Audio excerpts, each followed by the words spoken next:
Hey, welcome. This is Leah with the Soul Big Life Show. Today, we're talking about serendipity and how serendipity helps us live a soul big life.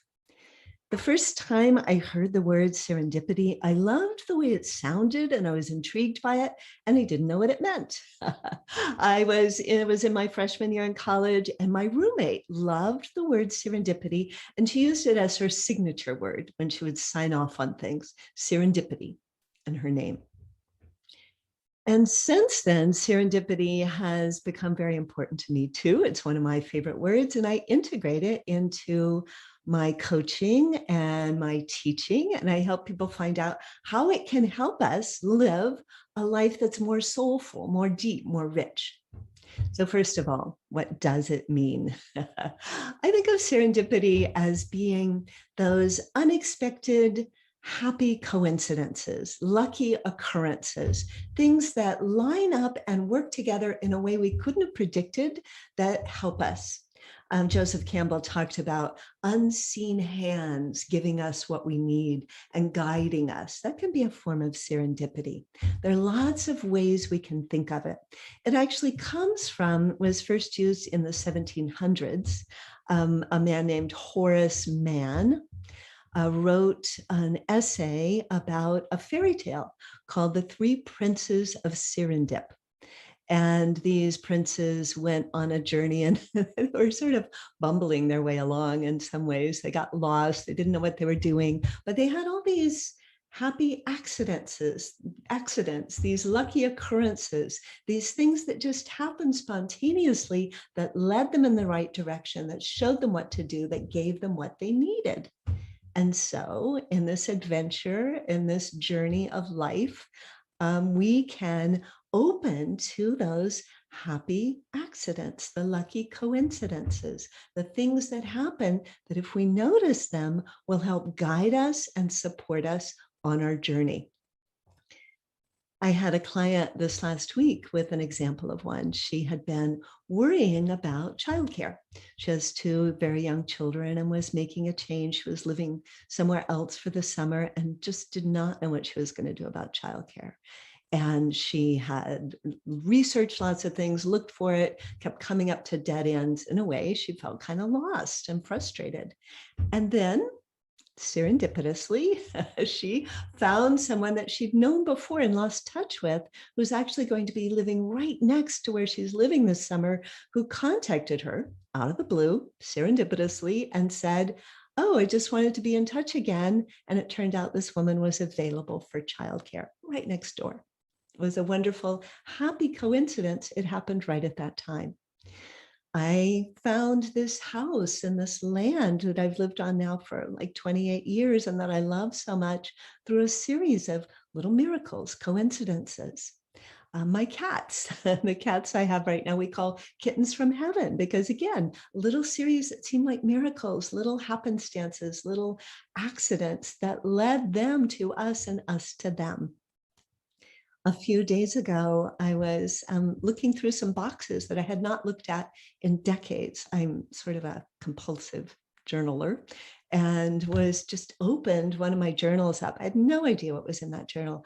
Opened it up to a time when my twins, Juliana and Emily, were just like 2 months old, and was reading some of the specific things I wrote about it.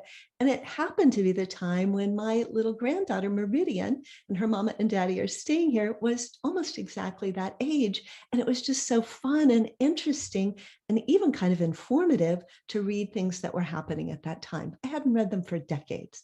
So all of those were coincidences that both helped us and were fun and brought joy and spark to our life.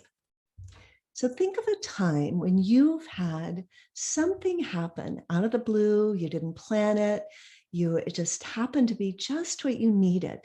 Maybe a chance encounter where you met someone who gave you information you needed, or became a dear friend, or even a lover, someone you fell in love with, or a time when you needed information, you needed a piece of something, and you just happened upon it at just the right time.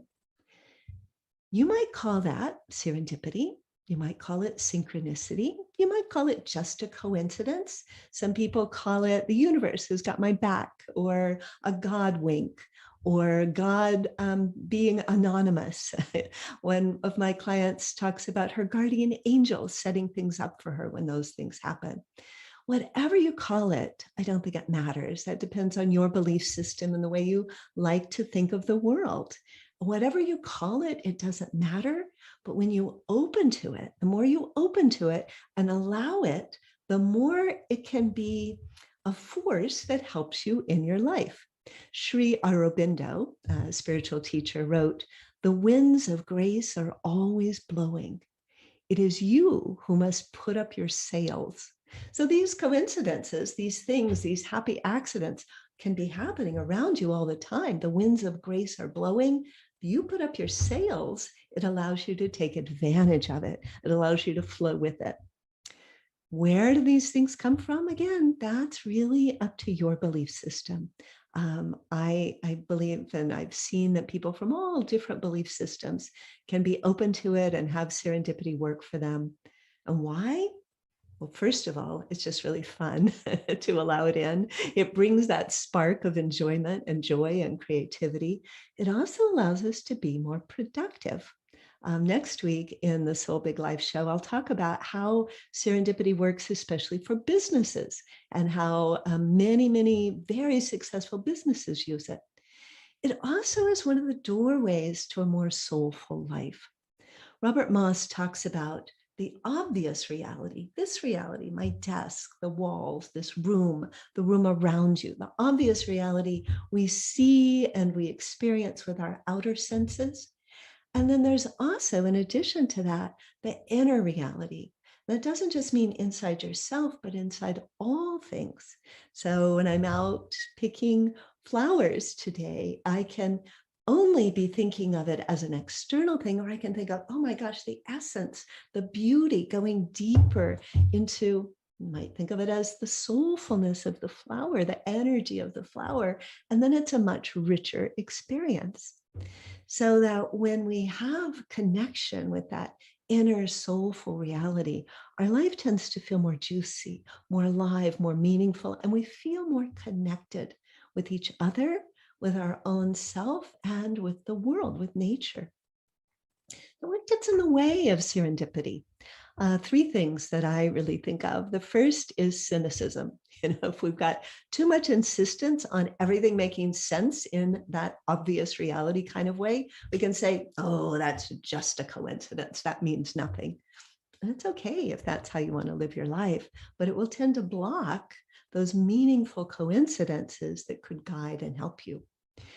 Also, busyness. We're so busy in our lives, both in our thoughts, racing constantly, and in all the things we have to do, that it can block us from seeing the magic, the wonder, the joy, the serendipity that's all around us. Also, number three is if you try too hard, those princes of Serendip were kind of got lost and they had things happen to them. When we're trying too hard, oh, I'm going to look for serendipity. I'm going to look for that magic. I'm going to look for the miracles. We try too hard, might make it harder to actually find it. So we have that happy balance of being the ways that we do find it. I'll go into that in just a minute, but without trying hard, but also without blocking it. So what I've found for myself and for my clients and friends, three things that really help us open to serendipity. First, just be open to it. Be interested, be curious, be in a state of wonder. Let your thinking mind get quiet. Let yourself open your peripheral vision, both physically and emotionally and energetically, to more of what's going on, what's beneath the surface, and to be open to good things happening, to miracles happening, to little coincidences happening that direct you in a certain direction. And number two is to be grateful. Say thank you. Thank you with your heart. Thank you with your body. Thank you. And whatever, again, your belief system is, say thank you. I like to say it out loud. I like to ground myself in my body and say it. And we know that that state of gratitude makes us more receptive and I believe more attractive to good things happening to us. So be open to it, be grateful. And number 3 is do your part. So I said we found this property and this house by several serendipities, several coincidences, good things lining up. And of course, we took action for it. My client who got the childcare took action then to make sure it happens. So again, that saying, the winds of grace are always blowing. It is you who must put up your sails, and then you who steers the ship. So we are open to those things happening in that amazing, wondrous way. And then we take the action that makes it happen. And we're open to that support, that guidance, that connection of serendipity in the ways that it comes.